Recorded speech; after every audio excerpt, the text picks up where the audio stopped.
Hello students, I am Dr. Swati Gupta and today I am going to explain investment function. यानी वो कौन कौन सी variables हैं जो इन्वेस्टमेंट को इन्फ्लुएंस करते हैं। मैंने आपको पहले के वीडियोस में ये समझाया था कि नेशनल इनकम और एम्प्लॉयमेंट का लेवल शॉर्ट रन में एग्रीगेट डिमांड पर डिपेंड करता है और एग्रीगेट डिमांड दो चीजों से मिलकर बनती है, कंजम्पशन डिमांड और इन्वेस्टमेंट डिमांड। कंजम्पशन फंक्शन का वीडियो मैं पहले ही अपलोड कर चुकी हूं। शॉर्ट रन में consumption function comparatively less stable होता है, जिसकी वजह से इनकम और एम्प्लॉयमेंट को डिटरमाइन करने में इन्वेस्टमेंट फंक्शन एक इंपॉर्टेंट रोल प्ले करता है। जितना ज्यादा इन्वेस्टमेंट का लेवल होगा उतना ही ज्यादा इनकम और एम्प्लॉयमेंट का लेवल होता है। नाउ इन्वेस्टमेंट किसे कहते हैं? जनरली जब हम शेयर्स, बॉन्ड्स, स्टॉक और डिवेंचर्स को परचेज करते हैं तो हम बोलते हैं कि हमने शेयर्स या स्टॉक्स पर इन्वेस्ट कर दिया है। लेकिन इकोनॉमिक्स में इसको रियल इन्वेस्टमेंट नहीं कहते हैं, इसको फाइनेंशियल इन्वेस्टमेंट कहा जाता है, क्योंकि इसमें एग्जिस्टिंग एसेट की ओनरशिप ट्रांसफर होती है। एक व्यक्ति शेयर्स को बेचता है और दूसरा खरीद लेता है। इसमें कैपिटल फॉर्मेशन नहीं हो रहा है, जबकि इकोनॉमिक्स में investment is the new addition to the stock of physical capital. Capital के स्टॉक में वृद्धि होने को निवेश कहते हैं। कैपिटल के स्टॉक में न्यू एडिशन को इन्वेस्टमेंट कहते हैं। यदि एक बिजनेसमैन अपने बिजनेस को बढ़ाने के लिए पहले उसके पास 50 मशीन थी, यदि 10 और मशीन परचेज करता है तो ये जो 10 मशीन का एड ऑन हुआ है, कैपिटल में एडिशन हुआ है, इसको हम इन्वेस्टमेंट कहते हैं। क्योंकि जब वो कैपिटल के स्टॉक में वृद्धि करता है तो प्रोडक्शन को बढ़ाने के लिए उसने कैपिटल का स्टॉक बढ़ाया है और इस सिचुएशन में एम्प्लॉयमेंट और इनकम जनरेट होती है।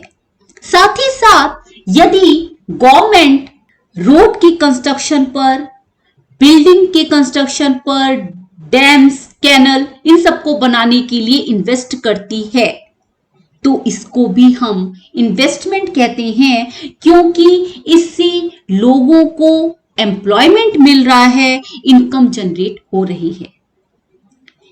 Thus, investment refers to the new addition to the physical capital. Capital को हम K से डिनोट करते हैं।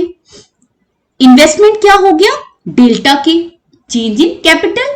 पहले 50 कैपिटल थी, 10 और मशीन, 50 मशीन थी, अब 10 और मशीन परचेज कर ली गई हैं, तो चेंज इन कैपिटल 10 मशीन का जो एड ऑन हुआ है, इसको हम इन्वेस्टमेंट कहते हैं।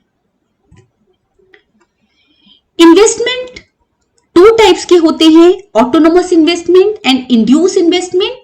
Autonomous investment is independent of the level of income and thus income inelastic. Autonomous investment का इनकम से कोई भी लेना देना नहीं होता है। ये ज्यादातर वेलफेयर मोटिव होते हैं।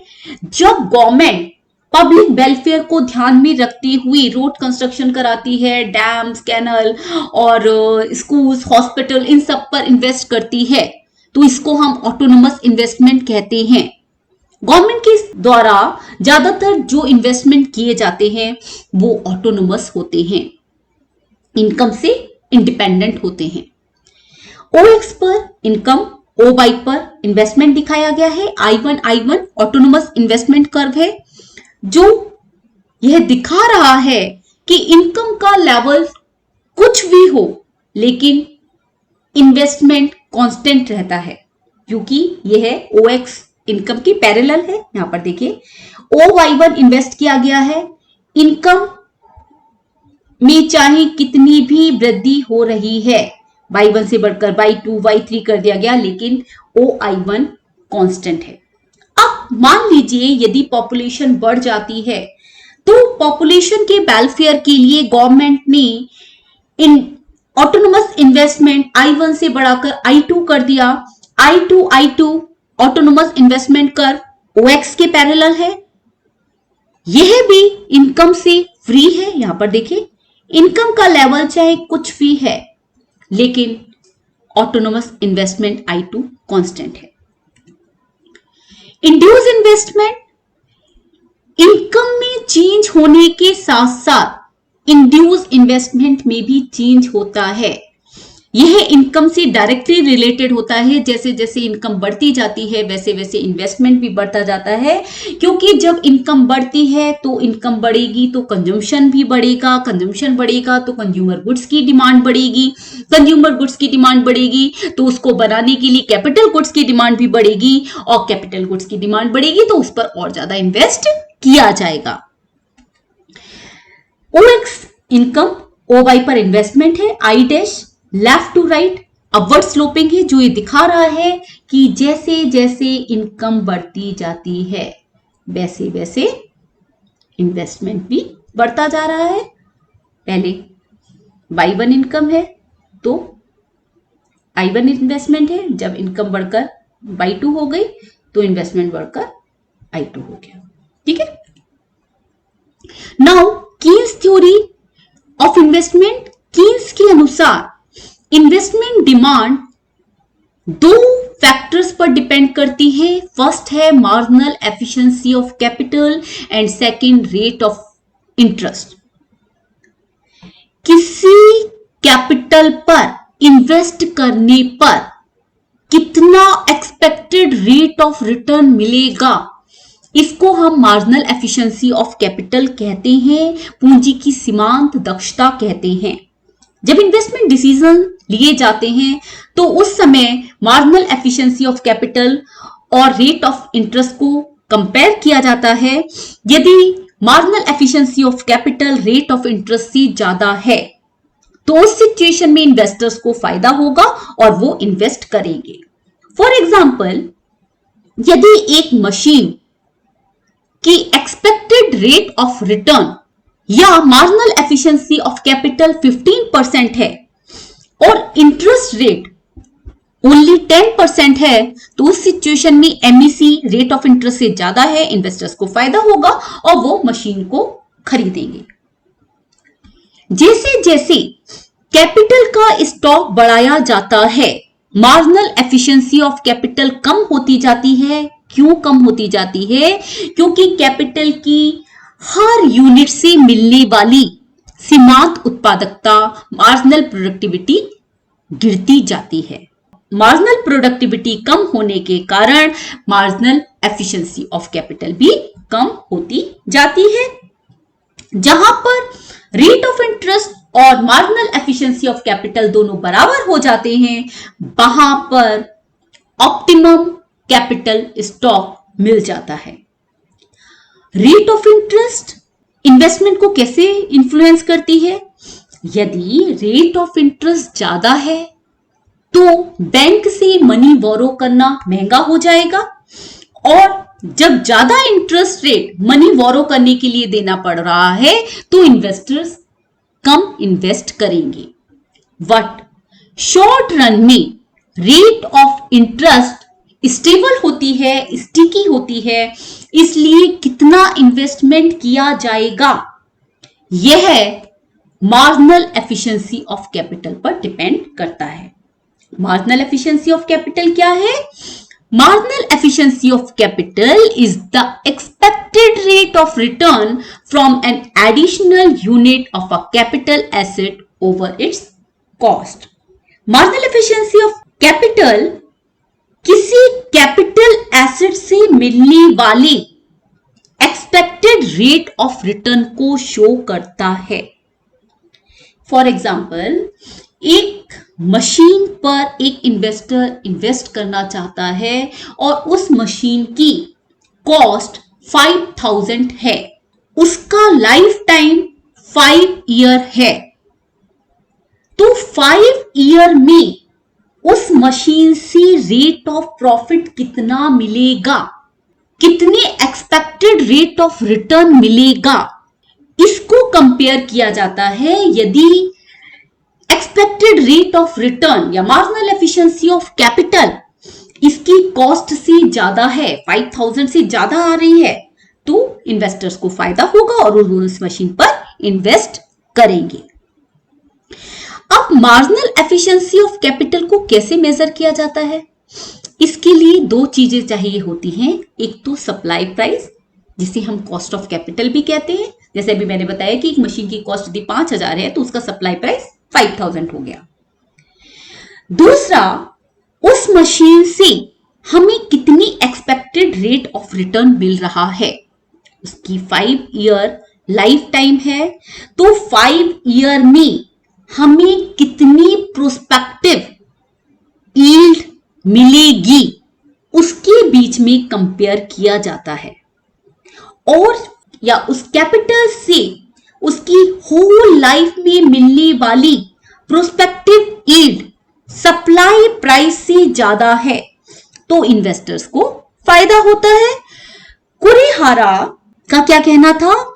Marginal efficiency of capital is the ratio between the prospective yield of additional capital goods and it's supply price. यदि सप्लाई प्राइस 20,000 है, एक मशीन 20,000 की आ रही है और उससे हमें एनुअली 2,000 प्रोस्पेक्टिव यील्ड मिल रही है, तो marginal efficiency of that machine कितनी हो जाएगी? प्रोस्पेक्टिव यील्ड्स 2000 अपॉन 20,000, इसकी सप्लाई प्राइस है, मल्टीप्लाइड बाय 100। क्योंकि रेशियो को परसेंटेज में निकालेंगे तो इसको सॉल्व करने पर 10% आया, तो हम कह सकते हैं कैपिटल की मार्जिनल एफिशिएंसी 10% है। Keynes has defined the marginal efficiency of capital. I define the marginal efficiency of capital as being equal to the rate of discount which would make the present value of the series of annuities given by the returns expected from the capital asset during its life just equal to supply price. Rate of discount किसे कहते हैं? Investment rate of return. Keynes के अनुसार marginal efficiency of capital rate of discount के बराबर होती है, investment rate of return के बराबर होती है। और इन्वेस्टमेंट रेट ऑफ रिटर्न क्या होता है? जो उस कैपिटल की पूरे लाइफ में, यदि कैपिटल की लाइफ 10 साल की है तो उस 10 साल में उस कैपिटल से कितनी प्रोस्पेक्टिव यील्ड मिलेगी, इसको मेजर करती है, इसका अनुमान लगाती है। और यह प्रोस्पेक्टिव यील्ड कम से कम उस कैपिटल की सप्लाई प्राइस के बराबर होनी चाहिए। फॉर एग्जाम्पल, एक मशीन का लाइफ टाइम 10 साल का है, हमें उससे एवरी ईयर जो इनकम मिलेगी वो फ्यूचर में मिलेगी, लेकिन हमें उसकी वैल्यू प्रेजेंट में कैलकुलेट करनी है। तो जब फ्यूचर में मिलने वाले मनी की वैल्यू हम प्रेजेंट में कैलकुलेट करते हैं, तो उस सिचुएशन में हम डिस्काउंटेड रेट का उपयोग करते हैं। डिस्काउंटेड रेट अपॉर्चुनिटी कॉस्ट के बराबर होता है। फॉर एग्जाम्पल, एक इन्वेस्टर के पास 1 करोड़ रुपए है और 1 करोड़ रुपए को वो एक फैक्ट्री में इन्वेस्ट करना चाह रहा है। अब वो कैसे पता लगाएगा कि इस फैक्ट्री में उसको इन्वेस्ट करने से फायदा होगा या नहीं? वो इसकी अपॉर्चुनिटी कॉस्ट को देखेगा।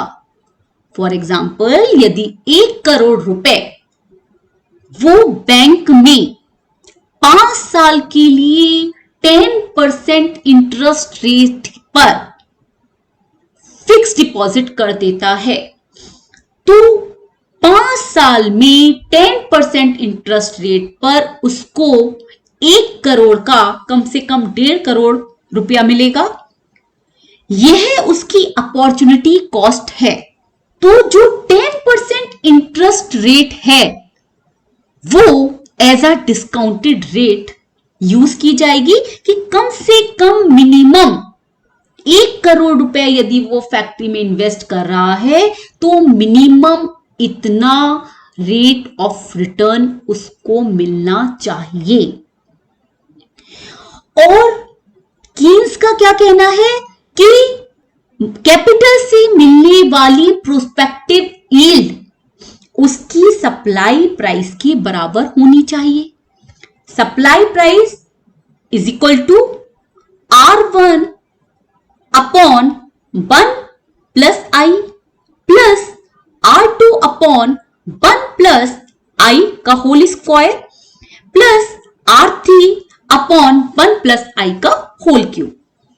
कहने का मतलब यह है कि इस फॉर्मूले के बेस पर हम किसी कैपिटल से मिलने वाली प्रोस्पेक्टिव यील्ड्स का एस्टिमेट निकाल सकते हैं और उसके बेस पर हम बता सकते हैं कि उस कैपिटल पर इन्वेस्ट करना बेनिफिशियल है या नहीं। SP stands for supply price या replacement cost. R1, R2, R3, Rn represent the annual prospective yield, उस मशीन से मिलने वाली प्रोस्पेक्टिव यील्ड को शो कर रहा है। I is the rate of discount. Rate of discount क्या है? एक्सपेक्टेड रेट ऑफ प्रॉफिट या मार्जिनल एफिशिएंसी ऑफ कैपिटल, एक ही बात है। फॉर एग्जाम्पल, यदि एक मशीन की सप्लाई प्राइस 3000 रुपी है और उसकी लाइफ 2 ईयर है, फर्स्ट ईयर में उससे मिलने वाली एक्सपेक्टेड यील्ड 1100 है। एग्जैक्ट इनकम तो हम पता नहीं लगा सकते हैं, तो हम प्रोस्पेक्टिव यील्ड ही पता लगाते हैं। तो 1 ईयर में एक्सपेक्टेड यील्ड 1100 और सेकेंड ईयर में एक्सपेक्टेड यील्ड 2420 मिलने की उम्मीद है। रेट ऑफ डिस्काउंट या मार्जिनल एफिशिएंसी ऑफ कैपिटल या एक्सपेक्टेड रेट ऑफ रिटर्न 10% मानकर चल रहे हैं। अब यदि हम इस वैल्यू को इस फॉर्मूले में लगा देते हैं तो हमें पता चल जाएगा कि डिस्काउंटेड प्रोस्पेक्टिव यील्ड कितनी है। 3000 सप्लाई प्राइस हो गया, 1100 1 ईयर में मिलने वाली प्रोस्पेक्टिव यील्ड, 2420 सेकेंड ईयर में मिलने वाली। 10% हमने मार्जिनल एफिशिएंसी ऑफ कैपिटल को माना है, तो 10% को हम 0.10 भी लिख सकते हैं। 10 अपॉन 100 तो 0.10 आ गया। अब इसको फॉर्मूले में लगा दिया तो 1100 अपॉन 1.10, इसको टोटल किया। सेकंड में 1.10 का होल स्क्वायर। होल स्क्वायर का मतलब क्या है? 1.10 की 1.10 से मल्टीप्लाई करना है। स्क्वायर का मतलब है जितनी वैल्यू उतने से मल्टीप्लाई करना है। तो 1.21 आया, फॉर्मूले में फिट कर दिया। 1.10 से 1100 को डिवाइड किया तो 1000 आया। 2420 को 1.21 से डिवाइड किया तो 2000 आया। इन दोनों को प्लस करने पर यह सप्लाई प्राइस के बराबर आ रहा है। तो कीन्स का कहना था कि किसी कैपिटल से उसकी पूरी लाइफ में मिलने वाली प्रोस्पेक्टिव यील्ड कम से कम उसकी सप्लाई प्राइस के बराबर होनी चाहिए। The term R1 upon 1 plus I is the present value of the capital asset. The present value is the value of payment to be received in future. जब किसी capital से उसका पेमेंट हमें future में मिलता है, लेकिन हमें उसकी वैल्यू प्रेजेंट में ही पता लगानी है, तो ये R1 अपॉन 1 प्लस आई हमारी present value of the capital asset को शो करता है। Present value of capital rate of interest से इनडायरेक्टली रिलेटेड होती है। यदि रेट ऑफ इंटरेस्ट ज्यादा है तो प्रेजेंट वैल्यू कम होगी, यदि रेट ऑफ इंटरेस्ट कम है तो प्रेजेंट वैल्यू ज्यादा होगी। डायग्राम देखते हैं। OX पर इंटरेस्ट रेट, OY पर प्रेजेंट वैल्यू दिखाई है। जब इंटरेस्ट रेट OI1 है तो प्रेजेंट वैल्यू P1 है। जब इंटरेस्ट रेट बढ़कर I2 हो गया तो उस सिचुएशन में प्रेजेंट वैल्यू गिरकर P2 हो जाती है। PR left to right downward sloping है, जो यह दिखा रहा है कि जैसे जैसे इंटरेस्ट रेट बढ़ता जाता है प्रेजेंट वैल्यू कम होती जाती है। यदि इंटरेस्ट रेट Z है तो उस सिचुएशन में प्रेजेंट वैल्यू 0 हो जाएगी।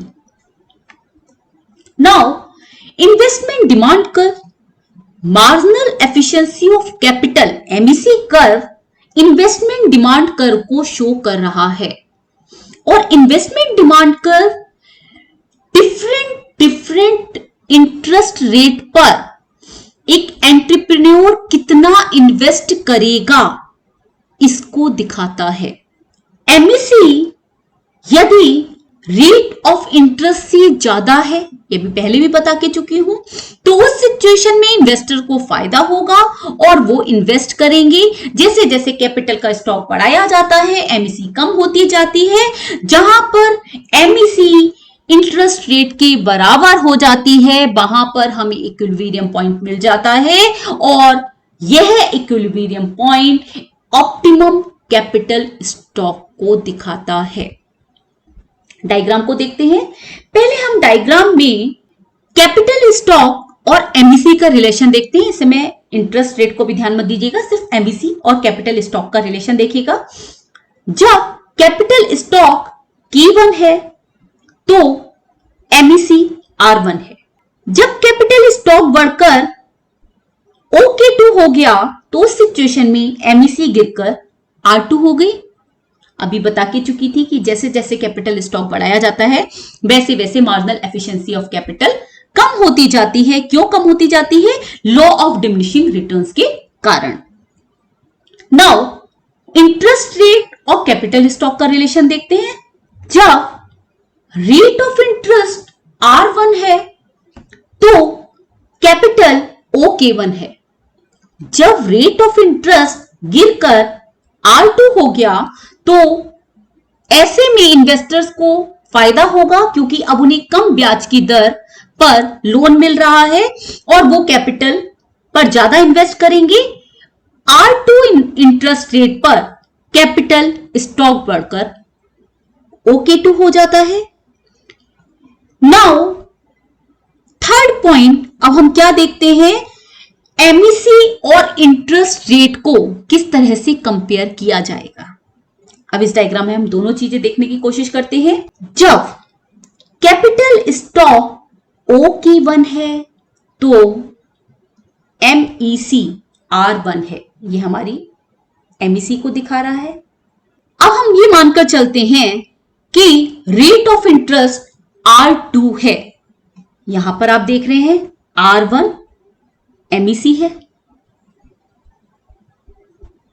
ठीक है, और R2 हम यहां पर रेट ऑफ इंटरेस्ट मान के चल रहे हैं।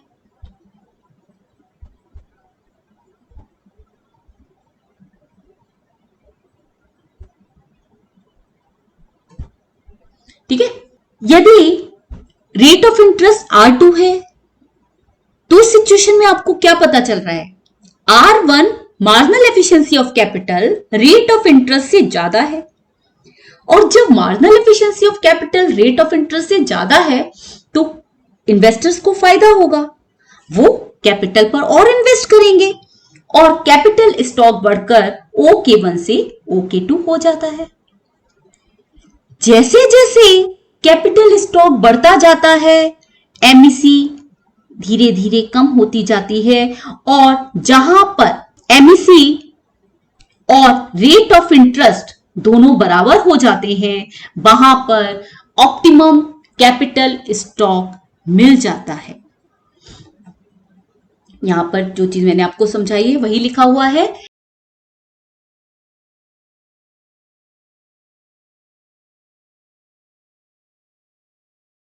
Now marginal efficiency of capital and interest rate के अतिरिक्त और भी दूसरे फैक्टर्स होते हैं जो इन्वेस्टमेंट डिमांड को इन्फ्लुएंस करते हैं। एक बार वो भी देख लेते हैं। फर्स्ट है एलिमेंट ऑफ अनसर्टेनिटी। कीन्स के अनुसार marginal efficiency of capital rate of interest के कंपैरिजन में ज्यादा वोलाटाइल होती है, इसलिए कैपिटल एसेट से मिलने वाली प्रोस्पेक्टिव यील्ड बिजनेस एक्सपेक्टेशन पर डिपेंड करती है और बिजनेस एक्सपेक्टेशन बहुत ही ज्यादा अनसर्टेन होते हैं। कभी बूम पीरियड है, कभी रिसेशन पीरियड है और इस वजह से कैपिटल एसेट से मिलने वाली एक्सपेक्टेड रेट ऑफ रिटर्न का पता लगाना, कैलकुलेट करना बहुत मुश्किल होता है। इसीलिए फर्म ज्यादातर उस कैपिटल पर इन्वेस्ट करना चाहती हैं जो शॉर्ट टर्म में ही उसकी कॉस्ट को रिकवर कर सके। नेक्स्ट है existing stock of capital goods. यदि कैपिटल की एग्जिस्टिंग स्टॉक बहुत ज्यादा है और बेकार पड़ा हुआ है, उसकी एफिशिएंसी प्रॉपर यूज नहीं हो रही है, तो उस सिचुएशन में इन्वेस्टर ज्यादा इन्वेस्ट नहीं करेगा क्योंकि अभी पुराने ही कैपिटल की एफिशिएंसी प्रॉपर यूज नहीं हो रही है, तो नए कैपिटल पर इन्वेस्ट करने का कोई फायदा नहीं होगा। नेक्स्ट है लेवल ऑफ इनकम।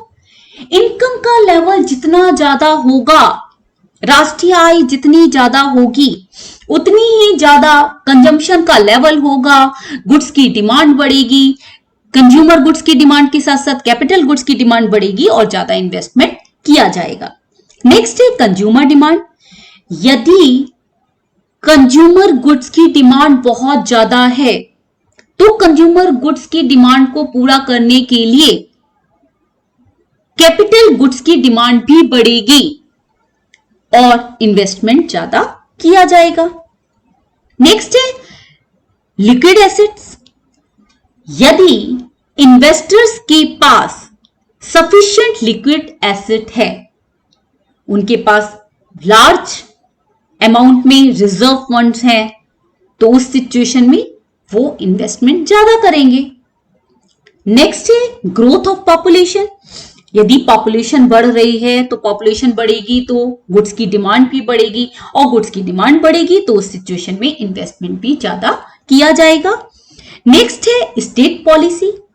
यदि गवर्नमेंट कॉर्पोरेट टैक्स बहुत ज्यादा लगा रही है, इनडायरेक्ट टैक्सेस बहुत ज्यादा लगा रही है, तो उस सिचुएशन में इन्वेस्टर्स डिस्करेज होंगे क्योंकि उनको ज्यादा फायदा नहीं होगा और वो इन्वेस्टमेंट कम करेंगे।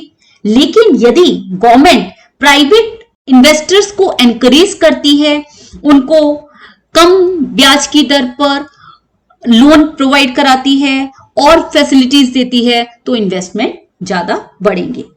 Inventions and innovations.